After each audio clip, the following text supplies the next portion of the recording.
नमस्कार. आज आपण बनवणार आहोत खमंग मसालेदार आणि रस्सेदार वाटाणे बटाट्याची मिक्स भाजी. कमी साहित्यामध्ये आणि सोप्या पद्धतीने तयार होणारी ही रेसिपी तुम्ही नक्की करून पहा. चला तर मग बघूया. शेवटपर्यंत व्हिडिओ बघा. मी वाटाणे रात्रभर भिजत घातले होते. आता ही भिजलेले वाटाणे आणि एका बटाटा पाण्यात 5 मिनिटे शिजवून घेतले आहेत. एका मिक्सरच्या भांड्यात 2 कांदे, हिरवी मिरची आणि लसूण हे मिक्सर मध्ये पिळून घेऊयात. कढईमध्ये तेल गरम करून त्यामध्ये जिरे, मोहरी आणि कढीपत्ता घालूयात आणि थोडा कांदा. त्यामध्ये कांद्याची प्युरी घालूयात. मग छान परतले गेले. सोनेरी रंग होईपर्यंत छान परतून घेऊ आपण त्याला. एक मोठा टोमॅटो घेतलाय, त्याची प्युरी करून त्याच्यात मस्त छान परतून घेऊयात. आता याला पण तेल सुटेपर्यंत. त्याच्यात कसुरी मेथी चोळून टाकून देऊयात. आता त्याला छान मिक्स करून घेऊ आणि लाल तिखट, हळद आणि मसाला हे छान मिक्स करून घेऊ. आता 1 मिनिट त्याला परतून घेऊ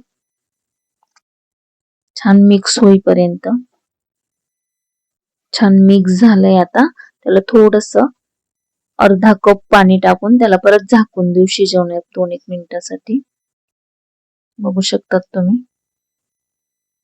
आणि मी मसाल्याची छान ग्रेव्ही तयार झाली की त्यामध्ये शिजलेले वाटाणे आणि बटाटा घालून घेऊयात. त्याच्यामध्ये टाकून देऊयात आणि मिक्स करूयात. मी कुकर मध्ये शिजवलेलं नाहीये, नाहीतर ते स्मॅश होऊन जातात पूर्ण. छान मिक्स झाले ते. आणि चवीपुरते मीठ त्याला पण मिक्स करून घेऊ आणि थोडस पाणी टाकून लास्ट मध्ये थोडीशी 2 चम्मच शेंगदाण्याचे कूट टाकायचं लास्ट मध्ये. आता पाणी टाकून त्याला आता शिजवून घेऊ आणि कोथिंबीर टाकू, मिक्स करून घेऊ आणि त्याला 2 ते 3 मिनिटासाठी आपण भाजीला शिजवून घेऊयात.